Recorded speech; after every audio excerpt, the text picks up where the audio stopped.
Welcome to V999 news. ఈ ఏడాది పాలనపై శ్వేతపత్రం విడుదల చేయాలని సిపిఎం జిల్లా కార్యదర్శి కోటేశ్వరరావు డిమాండ్ చేశారు. శుక్రవారం సిపిఎం కార్యాలయంలో ఆయన మాట్లాడారు. ఏడాది పూర్తయింది. సంక్షేమం అభివృద్ధి రెండు కళ్ళుగా మా ప్రభుత్వం పనిచేస్తుందని చెప్పి పెద్ద ఎత్తున ప్రచారార్పణ చేస్తూ ఉన్నారు. జిల్లాలో అనకాపల్లి జిల్లాలో సంక్షేమం అభివృద్ధి ఏమేమి చేశారనేటువంటి దాన్ని శ్వేతపత్రం విడుదల చేయాలని సిపిఎం పార్టీ డిమాండ్ చేస్తూ ఉన్నాం. అనకాపల్లి జిల్లాలో నేటికి అనేక సమస్యలు పరిష్కారం కాలేదు. నిర్వాసితులకు నష్టపరిహారం చెల్లించలేదు. అలాగనే కొత్తగా 75% ఉద్యోగాలు ఇస్తాం పరిశ్రమలు పెట్టి అని చెప్పి అన్నారు. ఆ 70% ఉద్యోగాలు ఎవరికి స్థానికులు ఇవ్వట్లేదు. అందుకే సిపిఎం పార్టీగా మేము అడుగుతూ ఉన్నాం, కొత్తగా ఏడాది పరిపాలనలో ఎన్ని అభివృద్ధి పథకాలు చేపట్టారు, ఎన్ని పరిశ్రమలు తీసుకొచ్చారు, ఎన్ని ఉద్యోగాలు కల్పించారు, శ్వేతపత్రం విడుదల చేసి ప్రజలకు సమాధానం చెప్పాలని చెప్పి సిపిఎం పార్టీగా డిమాండ్ చేస్తాం.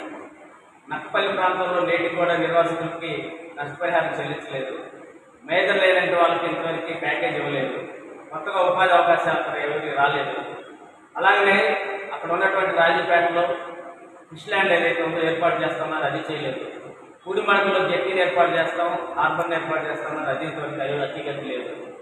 అన్ని శంకుస్థాపనలు చేసేసి ఏదో అభివృద్ధి చేస్తున్నామని చెప్పి మసి మారేడుకాయ చేయడం సరైనది కాదు అని చెప్పి మేము కోరుతా ఉన్నాం. దాంతోపాటు ఈరోజు అనకాపల్లి జిల్లాలో అనేక సమస్యలు ఆగ్దానాలు ఇచ్చున్నారు. ఆధునికంగా చేస్తాం, షుగర్ ఫ్యాక్టరీలన్నీ, గోవాడ షుగర్ ఫ్యాక్టరీని ఆధునికంగా చేస్తాం, దుంపాల ఎక్కువ ఫ్యాక్టరీలన్నీ కూడా తెప్పిస్తామని చెప్పి ఎన్నికలప్పుడు వాగ్దానం చేశారు. ఇంతవరకు వాటికి అతిగతి లేదు. అలాగనే ఈ అనకాపల్లి జిల్లా ఏదైతే ఉందో అది చెరుకు ఆధారిత పరిశ్రమ, వ్యవసాయ పరిశ్రమ అభివృద్ధి జరుగుతూ ఉంది. ఆ వ్యవసాయ రంగాన్ని చెరుకుని అభివృద్ధి చేయకపోక నాశనం చేస్తున్నటువంటి పరిస్థితి ఈరోజు ఉంది. అందుకే మేము సీఎం రమేష్ గారు ఒకటి అడుగుతా ఉన్నాం, మీరు ఎంపీ అయిన తర్వాత ఈ అనకాపల్లి జిల్లాలో ఏం అభివృద్ధి కార్యక్రమాలు చేశారు, ఎన్ని నిధులు తీసుకొచ్చారు కేంద్రం నుంచి అనేటువంటిది మీరు చెప్పాలి, ప్రజలకు సమాధానం చెప్పాలి అని చెప్పి మేము కోరుతా ఉన్నాం. అలాగే అనకాపల్లి టౌన్లో డంపింగ్ యార్డ్ 40 కోట్లలో ఉంది, దాన్ని మారుస్తామని చెప్పారు, దాన్ని మార్చలేదు. అనకాపల్లి నుంచి నర్సీపట్నం మాడుగుల రోడ్డు చాలా అధ్వానంగా ఉంది. ప్రజలు అస్తలు ఆ ప్రయాణం చేయాలంటేనే చాలా ఇబ్బందులు అవుతున్న పరిస్థితి ఉంది. ఆ అనకాపల్లి రోడ్డుని ఏర్పాటు చేసి తక్షణ కొత్త రోడ్డు అనేటువంటిది వేయాలి. పూర్తి స్థాయిలో కూడా రోడ్డుని నిర్మించాలని చెప్పి మేము సిపిఎం పార్టీలో కోరుతా ఉన్నాం. అలాగే నర్సీపట్నం ప్రాంతంలో నాన్ షెడ్యూల్ గిరిజన గ్రామాలు, దేవరపల్లి ప్రాంతంలో ఉన్నాయి.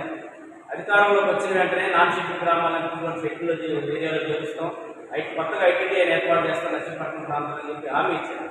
ఇంతవరకు అసలు నాన్ షెడ్యూల్ గ్రామాల్లో వదిలేశారు గాలి. మేము సిపిఎం పార్టీగా వెంటనే నర్సీపట్నం ఐటీడీఐ కేంద్రం ఏర్పాటు చేసి ఒక ఐఏఎస్ అధికారులు ఏర్పాటు చేయాలని చెప్పి మేము ప్రభుత్వాన్ని డిమాండ్ చేస్తా ఉన్నాం. అలాగే మెడికల్ కాలేజ్ ఏదైతే అత్యాపం వచ్చిన చేస్తా ఉన్నారు, మెడికల్ కాలేజ్ నిర్మాణం కూడా లాగిపోయి అందుబాటులో తీసుకురావాలి. మెడికల్ కాలేజ్ నిర్మాణాన్ని చేపట్టాలి. మెడికల్ కాలేజీకి వైద్య సదుపాయాలు వెంటనే ప్రారంభించాలని చెప్పి కూడా మేము సిపిఎం పార్టీని డిమాండ్ చేస్తా ఉన్నాం. అలాగనే ఎన్టీఆర్ ఆసుపత్రి ఉన్న జిల్లా స్థాయి ఆసుపత్రిగా లేదు, అక్కడ వనరు రావడం లేదు. తరచూ అనకాపల్లి ప్రాంతంలో, పారిశ్రామిక ప్రాంతంలో ప్రమాదాలు జరుగుతూ ఉన్నాయి.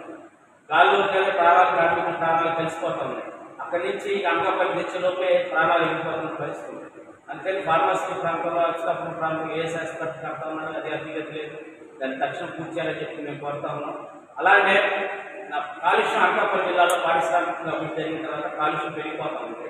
కాలుష్య నివారణ చర్యలు తీసుకోవట్లేదు. ఇంతకుముందు గతంలో కాలుష్య గ్రామాల్లో ఉన్నటువంటి దాడిని తరలిస్తూ ఉన్నారు, మల్లు స్వయం గ్రామాన్ని తరలిస్తూ ఉన్నారు.